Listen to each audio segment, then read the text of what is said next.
नमस्कार भारत भाई के विधाता, प्यारे छात्रों, आपकी किस्मत अच्छी है।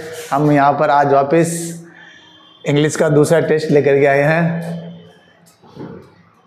सीधी बात, नो बकवास, सीधा चलते हैं अपन पेपर की तरफ। क्वेश्चन नंबर फर्स्ट, कैसा लगा पेपर? इंग्लिश वाले बच्चे कम थे हैं, सिलेबस के अकॉर्डिंग है।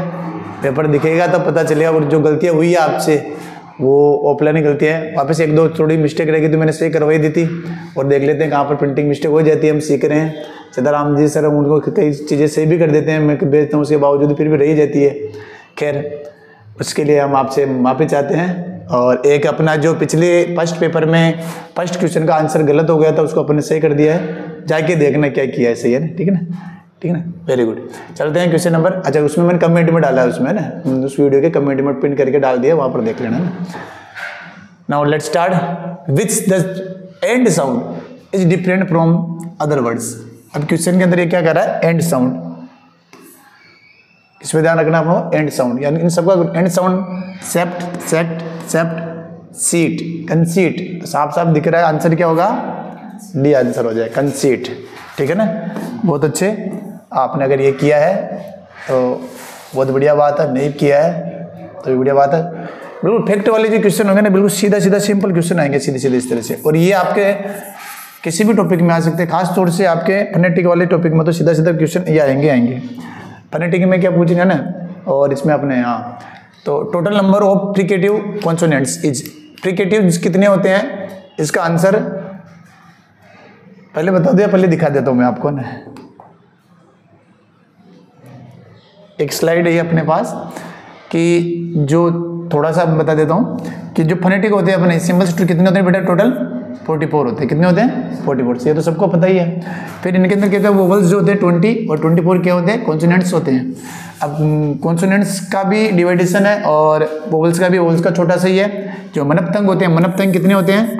12 होते हैं। और डिप्थंग होते हैं, वो कितने होते हैं? 8 होते हैं। टोटल हो गए 20। अब 24 का डिवाइडेशन फिर वापस है इधर, किसका? कंसोनेंट्स का। तो प्लोसिव्स होते हैं, फ्रिकेटिव्स होते हैं, और एप्रिकेट्स होते हैं, और सोनोलेट्स होते हैं, ग्लाइड्स होते हैं। अब ये क्या, जैसे अपन संस्कृत हिंदी में पढ़ते हैं ना उच्चारण स्थान, अपन वो चीज़ें यहाँ पर उच्चारण स्थान के अलग होता है, जैसे PBTDG। तो आपको ये पढ़ना है, याद करना है। इनमें से आता है सेकेंड ग्रेड में और फर्स्ट ग्रेड में, तो इनमें से कन्फर्म क्वेश्चन बनता है। ग्रेड में भी पिछली बार बने थे, इसमें बनेंगे। तो अपन ने क्या पूछा था कि फ्रिकेटिव्स कितने हैं, संख्या पूछे थे, नंबर तो ये रहा। उसमें भी आ सकता है कि इनमें से कौन सा है या कौन सा नहीं है, जोड़े के रूप में भी दे सकते हैं। तो अपने को ये भी ध्यान होने चाहिए। दोनों चीज़ें अगर ध्यान में है तो आप बहुत अच्छा करेंगे। फिर भी सीधी सीधी आंसर आपको कितने आगे बेटा? Very good. टोटल कितने हो गए फ्रिकेटिव्स? 9 हो गए। आगे चलते हैं अपन। Which of the following is vocal organ. Vocal organ के लिए पूछा है, लेकिन इसमें स्पष्ट क्या दे रखा है उन्होंने कि नोट, यानी उच्चारण के जो अंग हमारे, उनमें से कौन सा है जो काम नहीं आता है। अगर आपको कुछ भी समझ में नहीं आया, कोई बात नहीं है, तो ईयर तो समझ में आ ही रहा होगा। उच्चारण में काम नहीं आता है, सुनने में काम आता है। किस में काम आता है? सुनने में काम आता है ना। तो इसलिए कोई, लेकिन फिर भी देख लिए, ब्रीथ पाइप होता है, श्वास नली को अपन बोलते हैं। और एपिग्लोटिस जो होता है अपने जस्ट कंठ के जस्ट साइड में होता है, ऊपर ही होता है। और टंग तो सबकी लंबी होती है, खासतौर से ये जितनी बेटी इनकी टंग आप देखोगे तो हमारे से लंबी होगी कम से कम, है ना? ठीक है ना? वेरी गुड, बहुत अच्छे। सत्य को स्वीकार करते हैं मुस्कुराते हुए, तो वो सत्य हमें कड़वा नहीं लगता है, इसलिए मुस्कुराहट हमेशा चेहरे पर रहनी चाहिए। आगे चलते हैं। अभी अपन ने पढ़ाई था, कुछ बच्चों ने अच्छा किया, फिर भी ये टोटल नंबर ऑफ डिप्थंग, डिप्थंग स्वर कितने हो गए? हैं 12 होते हैं ना? वेरी गुड, हाँ वेरी गुड।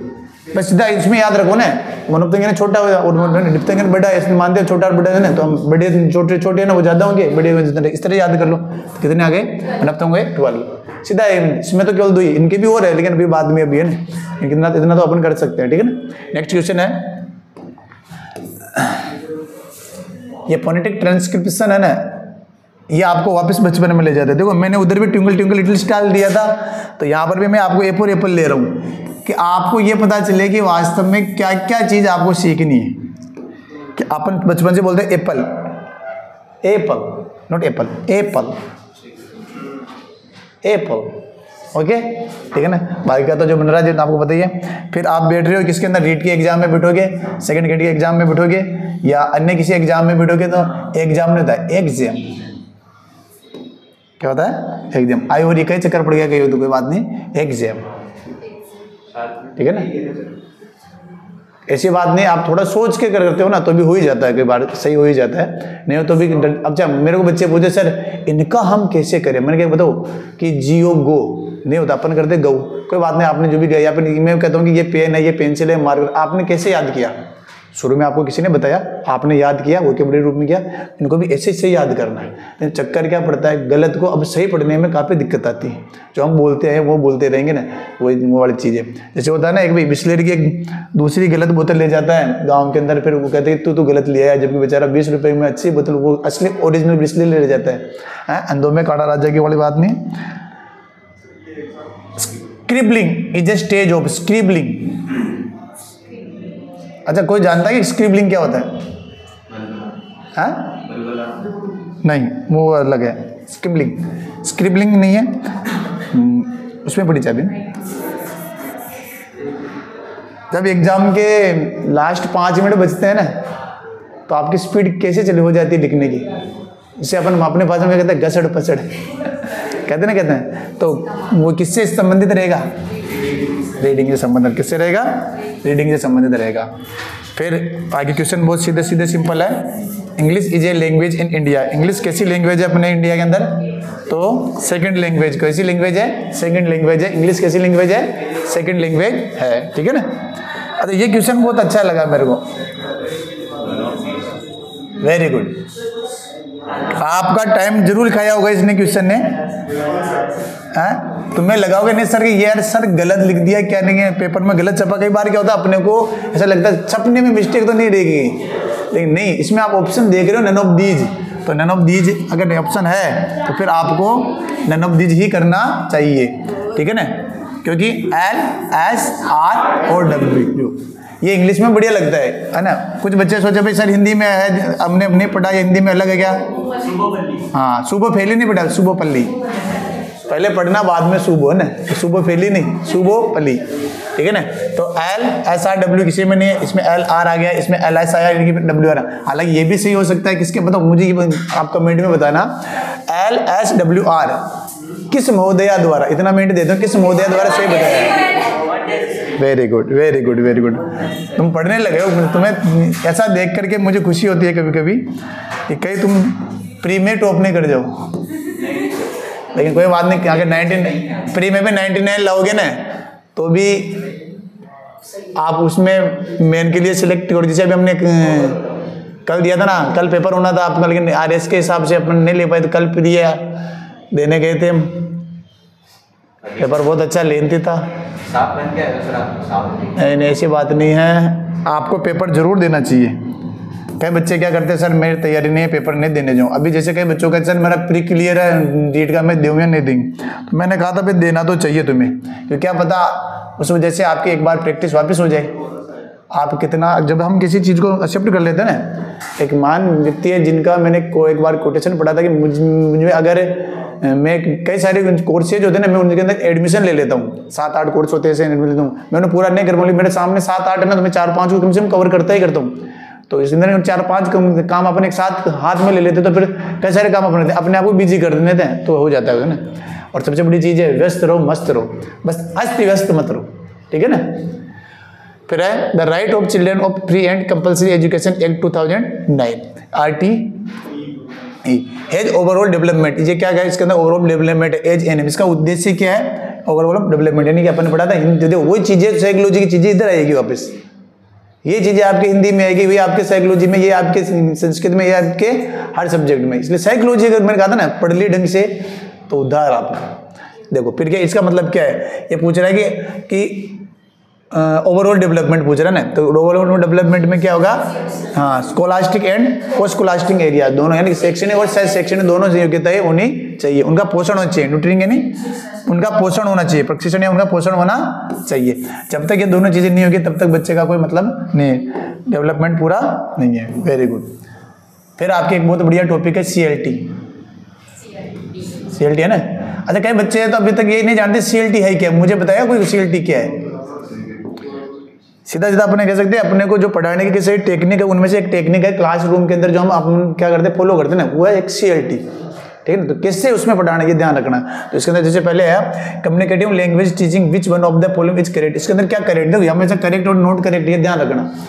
करेक्ट और नॉट करेक्ट में क्वेश्चन गलत हो जाते हैं, है ना। तो इसमें क्या करेक्ट में क्या है, जैसे ग्रामेटिकल एक्यूरेसी है, रूल्स ऑफ ग्रामर है और फ्लुएंसी इन एक्सप्रेशन है। तो क्या है एक्सप्रेशन, इसमें क्या होता है एक्सप्रेशन में फ्लुएंसी रहनी चाहिए कि क्या है फ्लुएंसी इस हिसाब से, है ना, ठीक है ना। मतलब उसमें सबसे बड़ी चीज है कैसे भी अगले को समझ में आए, कैसे भी करके क्या है अगले को समझ में आ जाए। बहुत बढ़िया जवाब आपके आ रहे हैं आज। मुझे लगता है कि अगर इसी तरह से हम चले तो बोर्ड क्यों नहीं चल रहा। नेक्स्ट है कम्युनिकेटिव अप्रोच टू ELT या CLT हो ना, ELT एम्फेसिस ये किसके ऊपर जोर देता है, किसके ऊपर जोर देते हैं बताओ।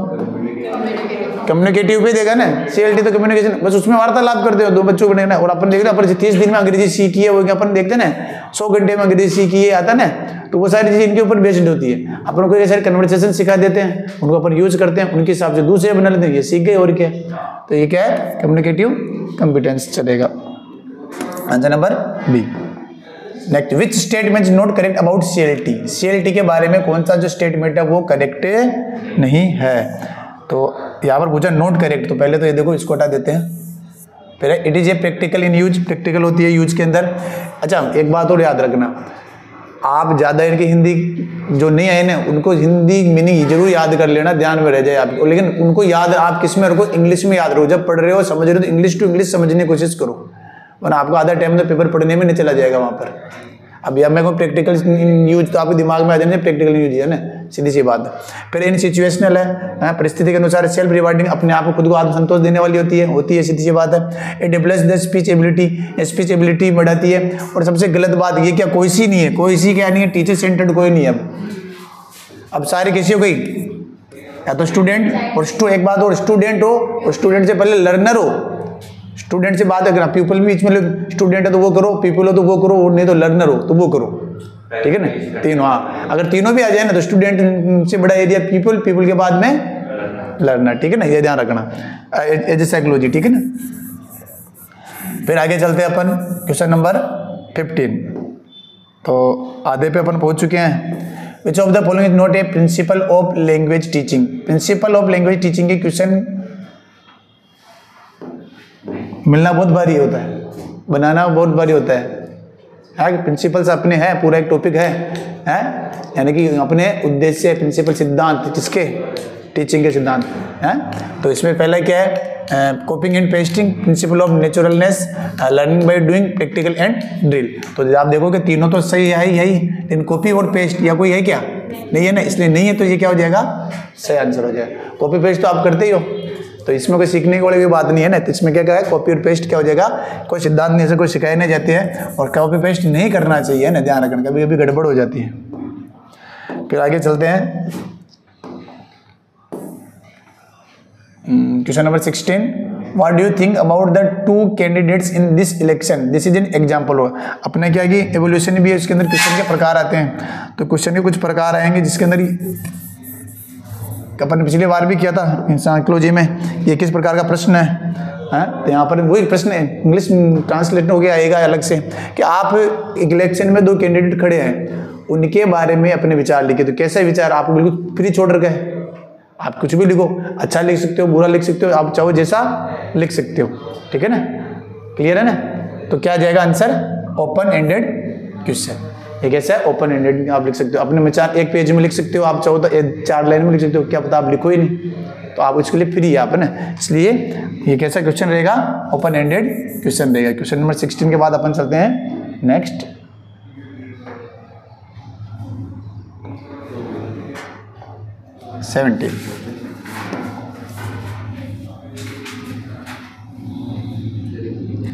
अच्छा, आप अगर इनकी PDF प्राप्त करना चाहते हैं तो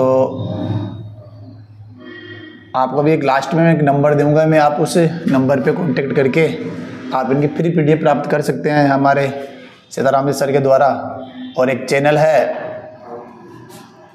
वेद अकेडमी चैनल, यूट्यूब चैनल, आप उसके ऊपर मैसेज करके भी आप नंबर प्राप्त कर सकते हैं। और अगर टेलीग्राम चैनल से हमारे जो जुड़ना चाहते हैं, टेलीग्राम चैनल का नाम है, तो उसमें मिल जाएगी SRK अल्टीमेट स्टडी, उसमें मिल जाएगी। तो तीनों चीज़ें अब के बार हम यहाँ पर इसमें अभी डाल देंगे, सीताराम सर बता देंगे दोनों तीनों चीज़ों के बारे में। तो आप डायरेक्ट अपनी ये PDF आप घर पे बैठ के भी या कहीं पे भी आप अपनी खुद की तैयारी भी कर सकते हैं। किसी कारणवश अगर आप नहीं आ पाते, जैसे कुछ बच्चों ने मेरे को कहा सर हमारे स्कूल में हम पढ़ाने जाते हैं या फिर हमारा कॉलेज का टाइम होता है, आप 1 बजे ले रहे हैं तो हमारे को टाइम नहीं मिल पाता है। तो अगर आप चाहो तो उसी दिन आप नहीं दे करके 3-4 बजे तक, 4 से 5 बजे भी आप आके दे सकते हो, या फिर आप ऑनलाइन घर पे भी दे सकते हो। ईमानदारी आपकी आपके साथ में, ठीक है ना। और आप कितने ईमानदार हैं हमें पता है, ठीक है। आगे देखते हैं। द रिमेडियल इंग्लिश क्लासेज, हंसने की बात नहीं, वास्तव में आपकी ईमानदारी में हमें कुछ शक नहीं है ना। The remedial English classes are very helpful for the students who are. तो रिमेडियल टीचिंग अभी अपने एक पूरा टॉपिक है, तो इसके अंदर ये किसके लिए हेल्पफुल होती है ये बताया गया है। तो बिलो द एज ऑफ 18 वाले के लिए होती है, क्या जरूरी नहीं है। Unable to achieve the required grades, बिल्कुल ये सही है। Poor can't get formal education, इनके लिए भी है, लेकिन ये नहीं है। Rich and can afford computer, इनके लिए भी नहीं है। तो आंसर क्या हो जाएगा कि कोई सा भी बच्चा जो अनेबल अचीव प्राप्त करने में, जिसको उतना जितनी ग्रेड्स चाहिए, जितने उसको पढ़ाई चाहिए वो नहीं है, तो वो क्या होगा रिमेडियल टीचिंग में आएगा। बोले कितने प्रतिभाशाली बच्चों, ठीक है ना। जरूरी नहीं कि इसमें केवल वो बच्चे हैं, आपको थोड़ा यहाँ पर ध्यान रखना है। अरे भाई समझ में यही बात। तो next question, a child got admission. ये बहुत कंफ्यूजन वाला क्वेश्चन लगा होगा शायद आपको ना, लेकिन बहुत सिंपल क्वेश्चन है। सिंपल क्वेश्चन को कितना याद रखना, कभी भी वापस में मैंने बार बार, जितना बड़ा क्वेश्चन होगा ना आंसर उतना सिंपल होता है ज़्यादातर, मेरा तो ये मानना है। अब इतना बड़ा क्वेश्चन देके तुम्हें लगा कि आप सीधा सीधा क्या, ए चाइल्ड, एक बच्चे ने एडमिशन लिया एक नए स्कूल में। द टीचर वाज सरप्राइज, जो टीचर थे वो सरप्राइज हो गए। क्यों हो गए? टू सी दैट, ये देख करके कि सी वुड स्पीक 4 लैंग्वेज, वो 4 लैंग्वेज बोल रहा है। कितने लैंग्वेज बोल रहा है? 4 लैंग्वेज बोल रहा है। आप भी बोल सकते हो, हिंदी बोल सकते हो, इंग्लिश बोल सकते हो, मारवाड़ी बोल सकते हो, उर्दू बोल सकते हो, है या नहीं है? कम से कम 4 लैंग्वेज आपको आ सकती है। But could not speak English, English नहीं आती उसे। अब उसे हम क्या कहेंगे? हाँ बस सीधी सी बात है ना, मल्टीलिंगुअल तो हो गए ना, जो 4 आ रहे हैं उसको, उससे क्या मतलब इंग्लिश आए नहीं है, जरूरी थोड़ी है। हम सोच रहे सर उसको मोनोलिंगुअल नहीं, वो तो सिंगल एक भाषा जानता है वो मोनोलिंगुअल। जो लिंग्विस्टिक भाषाविद होता है उसे कहते हैं बिलिंगुअल, जो 2 जानता है उसे 2 कहते हैं। तो इस तरह से आप ऑप्शन में देख के भी जा सकते हो। ऊपर वाले से समझ में प्रश्न समझ में नहीं किसी सर पूछ क्या रहा है, तो नहीं पूछ ये रहा है कि वो किसे कहेंगे क्या, ठीक है ना।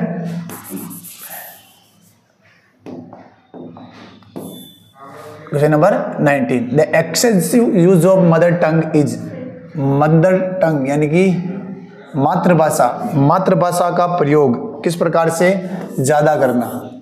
एक्सेसिव का मतलब क्या रहता है? बता रहा हूँ ना, अधिक रूप में, अधिक मात्रा में, प्रचुर मात्रा में, है ना। तो यूज ऑफ मदर टंग, ज्यादा उसका प्रयोग करना, ये क्या है? तो वास्तव में हम क्या करते हैं, जब इंग्लिश पढ़ेंगे तभी तो बच्चे सीख पाएंगे। तो अगर बीच बीच में बच्चे सर समझ में मारा तो कहीं कौन आयो, ला भाई तू हिंदी तो छोड़, मारवाड़ी में समझ, है या नहीं? जैसे हमने, हमारे को सर सिखाते थे हमारे, सर बाई यानी खिलौना, तो कहते क्या सर खिलौना कैसे? अरे तुम अपनी बाई के साथ अब खिलौना बाई करने जाते हो। तो इस तरह से कभी फनी बन जाता है, लेकिन बढ़िया है। लेकिन ये क्या है, चैलेंज है, ये भी अपना एक टॉपिक है। क्वेश्चन हर टॉपिक से लिए गए हैं। क्वेश्चन जो टॉपिक अपने सिलेबस में है ना, उसमें हर टॉपिक अपने ने टच किया है। और जब हर टॉपिक को टच करोगे ना तभी आपका सिलेक्शन होगा, याद रखना। एक टॉपिक अगर छूट जाता है ना तो वो टॉपिक आपको ऊपर नीचे ऊपर कहीं भी ले जा सकता है। एक क्वेश्चन मैंने बताया ना पिछले वाले पेपर में, एक क्वेश्चन की कीमत वास्तव में क्या होती है। एक क्वेश्चन आपकी जिंदगी के 4 साल खा जाता है, याद रखना, ठीक है ना। आ जाओ अब फिर अगला नेक्स्ट क्वेश्चन क्या है, टीचिंग मटेरियल। वापस प्रिंसिपल्स आ गए अपने, क्वेश्चन को अलग अलग जगह अपने डाला है ताकि तुम्हारा दिमाग वहाँ पर ऐसे करे। एग्जाम में भी आपके क्वेश्चन एक साथ नहीं आएंगे, एक टॉपिक के क्वेश्चन एक जगह एक साथ नहीं आएंगे, अलग अलग जगह आएंगे। तो आपके बात थोड़ा अलग अलग किया है कि the teaching material should be in according, यहाँ पर थोड़ा है ना, according with the mental as. किसके अनुसार? मेंटल एज, मानसिक आयु, and should have relevance in real life situation, और कैसे होना चाहिए, रियल लाइफ सिचुएशन के अकॉर्डिंग होनी। यह स्टेटमेंट कौन सी चीज़ को बताता है, यह बताता है हमें उनके सिलेक्शन को, कि हम उसको एज के हिसाब से हमको सिलेक्ट करना चाहिए है, और फिर उसी एज के अंदर अगर वो डिवाइडेशन करेंगे तो ग्रेडेशन के अंदर आ जाएंगे अपन, ठीक है ना है। अब ये क्या है प्रिंसिपल हो, इसमें हैबिट फॉर्मेशन क्या है, ये सारे प्रिंसिपल जब अपन पढ़ेंगे, क्योंकि अभी अपना ये वाला पार्ट बाकी है ना, तब अपन पढ़ेंगे, तब अपन इसको कंप्लीट कर लेंगे, ठीक है ना। लेकिन बहुत ही सिंपल तरीके से आपको इनको समझना है, ज़्यादा बर्डन नहीं लेना है। Question number 21, elementary level. अच्छा एलिमेंट्री जानते हो क्या आप? मुझे एक बताइए, सिर्फ एक सवाल का जवाब दीजिए, एलिमेंट्री लेवल में कहाँ तक की कक्षाएं आती है? पक्का? आप गलत बोल रहे हो, 1 से 8 याद रखना एलिमेंट्री का मतलब 1 से 8 है।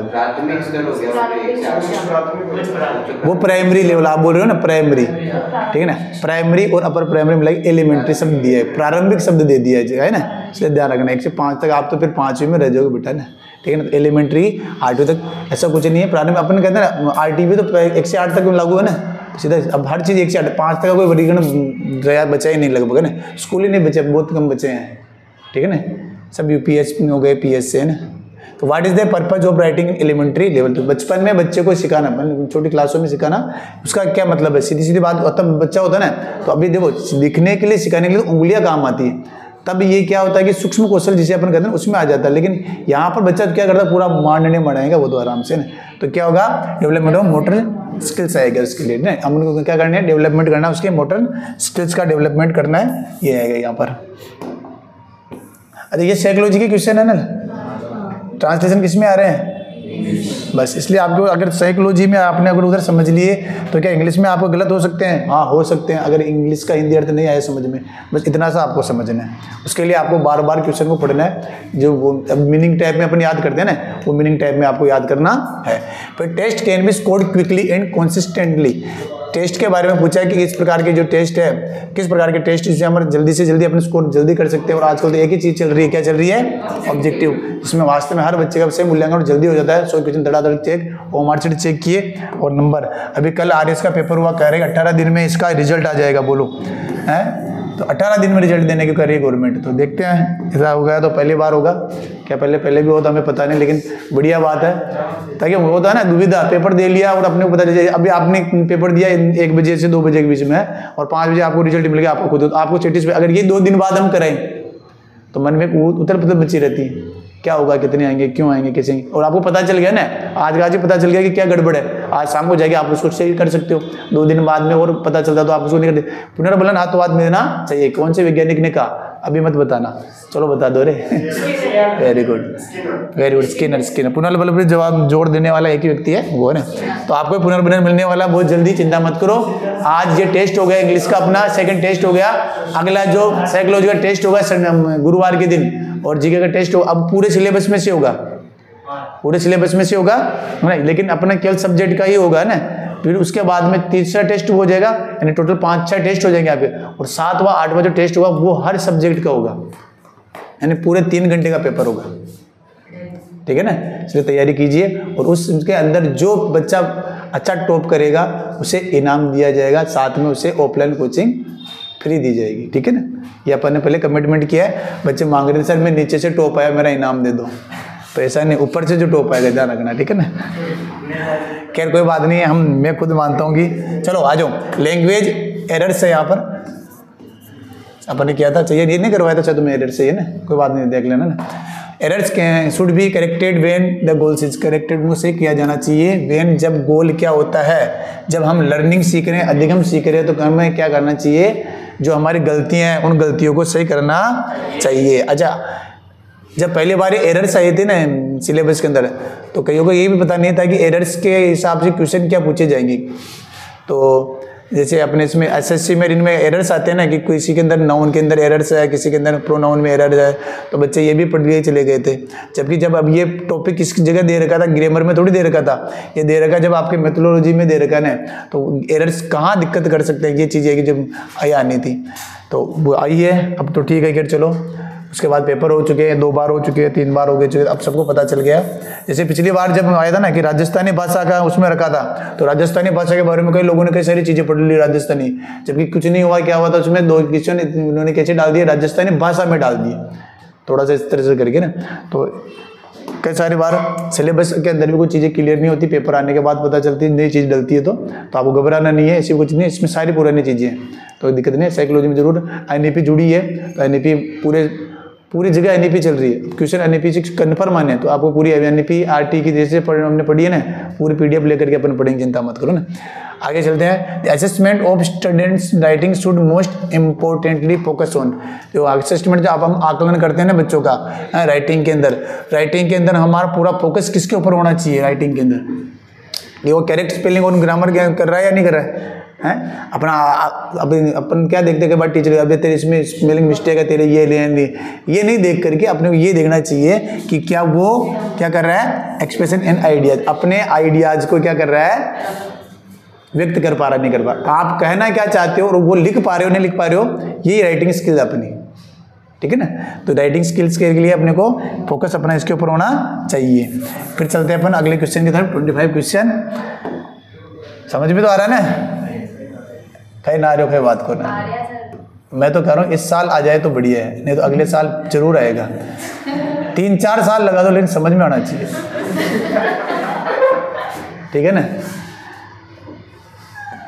आगे चलते हैं अपन। RT act was proposed by the Indian parliament on 4 अगस्त, है ना, ये थोड़ा ऐसा लंबा है, 4 अगस्त 2009। इस तरह से इफेक्ट देने से क्या आपको जब क्वेश्चन पढ़ते हो तो आपको ये भी याद हो जाता है, इनमें जोड़ने और कोई औचित्य नहीं होता है ना। फिर क्या है, when did this law come into effect in India, ये अपने अभी दिया था ना। अब ये किसी गलत हुआ है तो क्यों हुआ है कि उसको ट्रांसलेशन करना नहीं आया, है ना, तो इसलिए क्या है 1 अप्रैल 2010 है ना, पक्का है ना, बस 1 अप्रैल 2010, तो ये यहाँ पर चलेगा, कोई दिक्कत वाली बात नहीं है। करना कुछ नहीं है, क्वेश्चन को मैं कह रहा हूँ आप एक बार में नहीं समझ पाते हो ना, आप केवल 2 बार पढ़िए, 3 बार पढ़िए, क्वेश्चन समझो पहले क्वेश्चन क्या पूछ रहा है और उसके बाद उसके ऑप्शन है वो आपको बता देंगे आराम से, ठीक है ना। फिर in learning a new language multilingualism is, multi language जो क्या होता है वो एक हमारे संसाधन के रूप में होता है, किसी चीज़ को अपन सीखने लैंग्वेज को, तो एक लैंग्वेज दूसरी लैंग्वेज में काम आती है, क्या आती है, एक लैंग्वेज दूसरी लैंग्वेज में काम आती है। फिर नेक्स्ट, अच्छे टीचर बनना चाहते हो, हैं, तो आपको अच्छे टीचर के सारे गुण होने चाहिए, ठीक है ना। एक मात्र टीचर एक ऐसा होता है जो सबको बता करके स्कूल में घुसता है और सबको बता करके स्कूल से निकलता है घंटी बजने से पहले स्कूल में कि देखो हम आ गए हैं, और बस घंटी बजने के बाद कि देखो हम जा रहे हैं, है या नहीं है। बाकी कोई ऐसे नहीं कहता कि मैं आ गया हूँ काम पे, आपको काम बता दो, सब काम बता डिटेल से, है ना। तो बहुत अच्छा प्रोफेशन है वास्तव में, और अपन ने बीएसटीसी में पढ़ाई है पूरा शिक्षण अभिवृत्ति अभिरुचि के अंदर, आप उस चीज़ को क्लियर करके आए हो और आप सीख के आए हो कैसा पढ़ाना है, तो 2 चीज़ें आपने क्लियर करी है, तो आप एक आरएस ऑफिसर से भी ज़्यादा अच्छी तरह से जानते हो कि पढ़ाना कैसे है, ठीक है ना, क्योंकि उन्होंने ये दोनों ट्रेनिंग नहीं की और आपने ये दोनों ट्रेनिंग करी है, ठीक है ना। आगे चलते हैं अपन। A good teacher is one who, एक अच्छा टीचर क्या होता है, gives them ample opportunity to learn, जो हमारे को सीखने के लिए प्रचुर अवसर उपलब्ध कराए, गिव्स देम यूजफुल इन्फॉर्मेशन, जो हमें अच्छी इन्फॉर्मेशन दे, एक्सप्लेन कॉन्सेप्ट एंड प्रिंसिपल, हमारे सिद्धांत और जो व्याख्या है वो हमारे को सही सही बताए, और लास्ट क्या है, प्रिंटेड नोट्स दे दे, सर हमारे को नोट्स दे दो, आजकल तो बस नोट्स दे दो। मैं एक बात मानता हूँ, अगर जिस कोचिंग में आप नहीं पढ़ रहे हैं उस कोचिंग के नोट्स कभी मत पढ़ो, क्योंकि पढ़ाने का तरीका टीचर का अलग होगा, नोट्स चीज़ें अलग होगी। या तो आप उनको किसी भी तरीके से समझिए, उस टीचर के पास जाके समझने की कोशिश करो, तब आप उस नोट्स को आप कम करो। हाँ, आप टेस्ट सीरीज वगैरह किसी की भी ज्वाइन कर सकते हो, कोई दिक्कत नहीं, मत करूँ जिस टीचर से पढ़े उसके अलावा टेस्ट सीरीज ज्वाइन करो, ताकि तुम्हारा दिमाग वापस चले, कि उस टीचर की अगर चीज़ आपको पकड़ में आ गई ना, तो आपको पता है सर ऐसा क्वेश्चन पूछ लेंगे, इस तरह से पूछ लेंगे, तो आप घूम के पूछ लो, कोई दिक्कत नहीं। लेकिन अगर चेंज हो गया तो तुम्हें ऐसे कैसे क्वेश्चन आ गए, ऐसे है वो वाली बात है ना। घरेलू मैदान में टीम इंडिया का प्रदर्शन बहुत बढ़िया रहता है, बाहर मैदान में थोड़ा गड़बड़ा जाता है या नहीं, तो वो चीज़ आपकी भी है ना। आगे चलते हैं नेक्स्ट क्वेश्चन की तरफ। इसका आंसर बताया ना बेटा, कि जो प्रचुर मात्रा में क्या करता है, हमें अवसर उपलब्ध कराता है, सीखने का अवसर खूब उपलब्ध कराएगा, एम्पल अपॉर्चुनिटी टू लर्न। आप स्पष्ट, टीचर का काम क्या है, क्या करवाना, क्या इन्फॉर्मेशन देना ही है क्या, इन्फॉर्मेशन देना तो है ही नहीं कि आपको केवल प्रिंसिपल वगैरह सिद्धांत वगैरह अपनी बता दे केवल ये है क्या, ये भी नहीं है। तो मैंने कहा ना आप उस सीधी सी बात, ये आंसर क्यों नहीं है ये क्लियर होना चाहिए। इसके अंदर सारे आ गए और सबसे बड़ी चीज़ वो लार्ज स्केल पे आ गए ना, वो 100% है पूरा, और ये 90%, 70%, 80%, और ये तो बिल्कुल ही नहीं प्रिंटेड नोट्स है ना। ठीक है ना। नेगेटिव में भी होता है, माइनस में चलता था ना अपने, उसमें ध्यान है 3 2 1 0 टीचिंग एप्टीट्यूड में है ना 3 2 1 0 0 वाला भी चाहिए जो हीरो होगा। The aim of remedial teaching is, remedial teaching का मुख्य उद्देश्य क्या है? तो ऑप्शन भी अपन ऐसे नहीं कैसे डाल दिया हर कैसे करके, ऑप्शन का भी अपन ने ट्रेंड वही रखा है जैसे ट्रेंड आज के चले। पहले आता है ए सी बी सी, अब जो आपके यहाँ ए बिल्कुल अलग दिया, बी और सी दे दिया, तो बच्चा समझेगा कैसे? देखो टू डायग्नोस लर्निंग डिफिकल्टीज, तो रिमेडियल टीचिंग क्या करती है कि डायग्नोसिस करती है, पता लगाती है जो पढ़ने में समस्या है उनको पता लगाती है क्या? डायग्नोस वो नहीं करती रिमेडियल टीचिंग, ठीक है ना। दूसरा क्या है? जो एलिमिनेटेड इन्फेक्टिव हैबिट्स, क्या करती है? एलिमिनेट इन्फेक्टिव हैबिट, जो उनकी आदतें हैं उनको क्या करती है? एलिमिनेट करती है ना, इनफेक्टिव जो अप्रभावित चीज़ें उनके लिए है ना। चलो ठीक है। फिर लास्ट क्या है? रीटीच इनकरेक्टली लर्न स्किल, जो आपके स्किल्स सही तरीके से आपने सीखी उनको वापस बता दी, तो ये भी सही हो ये भी सही हो, तो दोनों सही होने की वजह आंसर क्या हो गया? बी एंड सी, ठीक है ना, क्लियर। और ये देखो यहाँ पे कितनी बार आ चुका है ये, मुझे तो ऐसा लग रहा है ये क्वेश्चन शायद कई बार आ चुका है और बार बार आएगा भी, सही है, क्योंकि ये है डिसलेक्सिया, ये है डिसलेक्सिया, किसके अंदर है? हाँ पक्की बात है? कोई मैं लगा दो रीडिंग, फिर गलत मत बता देना मेरे को। हाँ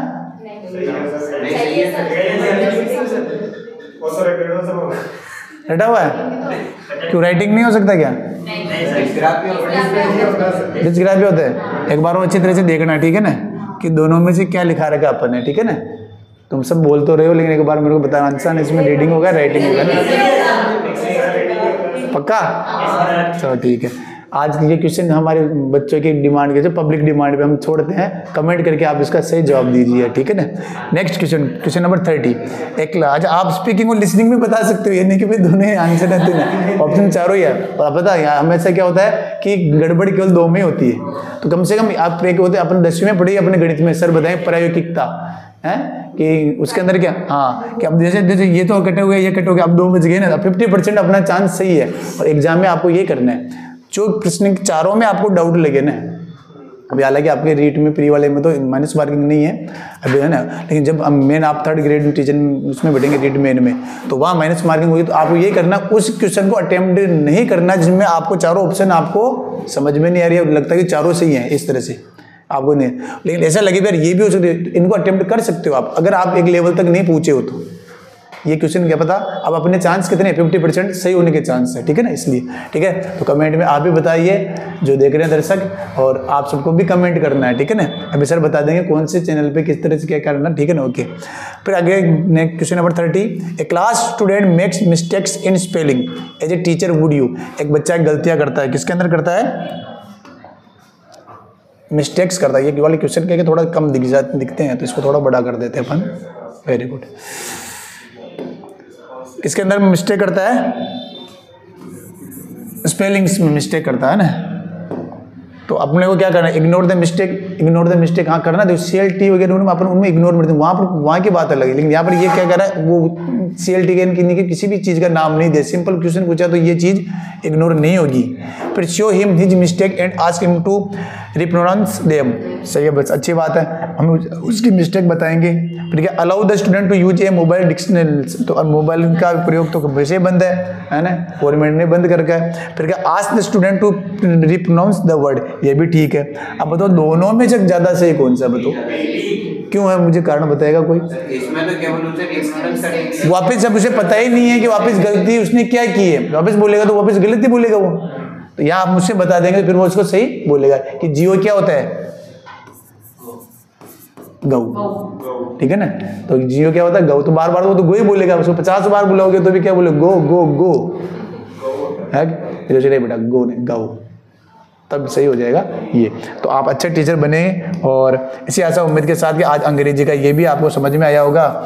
कोशिश हमारी ये रहती है कि जितना हो सकता है हम आपको बराबर लेवल का पेपर दे, जिसमें वही होता है मैंने बताया था ना 5 क्वेश्चन इस तरह के जो आपको हाई लेवल पे मिले, 5 बिल्कुल इजी, बाकी के 20 क्वेश्चन मीडियम टाइप के, तो आपको सही लगे, अच्छा स्कोर रहे आपका। और सबसे बड़ी चीज आप तैयारी करके आए, अब की बार पूरे सिलेबस से पेपर होगा, 30 क्वेश्चन पूरे आएंगे। और मैं एक बार फिर बताना चाहूँगा कि ये सिर्फ रीट के लिए नहीं, हम 30 क्वेश्चन इसलिए ले रहे हैं ताकि तैयारी उनकी हो जाए, सिलेबस इनका ले रहे हैं तैयारी हो जाए।